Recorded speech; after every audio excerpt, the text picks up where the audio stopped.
சினிமாவை அடுத்த உயரத்துக்கு கொண்டு போற மாதிரி நீங்க எப்போ ஒரு படம் பண்ண போறீங்க? তামিল বা তেলুগুর জনপ্রিয় নায়ক, যাকে দেখে হচ্ছে কি বলবো যে সবারই ক্রাশ বা সবাই হচ্ছে তাকে ভালোবাসে, সবাই তাকে পছন্দ করে, আমাদেরকে অনেক অনেক সুপার ডুপার হিট মুভি কিন্তু উপহার দিয়েছেন সেই তালাওয়াতি বিজয়। আপনারা কি চিনছেন সেই তালাওয়াতি বিজয়? অবশেষে শাকিব খানের যে রাজকুমার মুভিটি আছে সেই মুভিটি নিয়ে মুখ খুললেন এবং দেখতেই পেলেন যে রাজকুমার মুভিটি কিন্তু হলে গিয়ে আপনি তালাওয়াতি বিজয় দেখলেন। তার প্রমাণ হচ্ছে তালাওয়াতি বিজয়। দেখতে পাচ্ছেন যে পোস্টারের সামনে ছবি উঠাইছেন, তারপরে বুকেও পোস্টার লাগানো কিন্তু ছিল। তালাওয়াতি বিজয় বলেন শাকিব খান হয়েছে অন্য দেশে, সেটা বড় কথা না, কিন্তু আমরা তো একই সেক্টরে কাজ করি আর শাকিব খানের সাথে আমার প্রায়ই কথা হয়। শাকিব খান খুব ভালো মনের একজন মানুষ।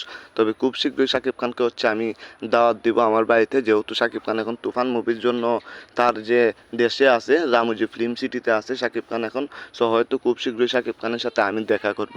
তালাওয়াতি বিজয় যে কিনা কি বলবো ভাই, শাহরুখ খান সালমান খানের সাথে টক্কর দেয়, সবার উপরে আছে বর্তমানে সেই নায়ক আমাদের সুপারস্টার শাকিব খানকে নিয়ে মুখ খুললেন। সো বুঝতেই পারছেন যে আমাদের সুপারস্টার শাকিব খানের কদর এখন কোথায় উঠে গেছে, আর দরাচুয়ার ভিতরে নাই, সব বাইরে চলে গেছে।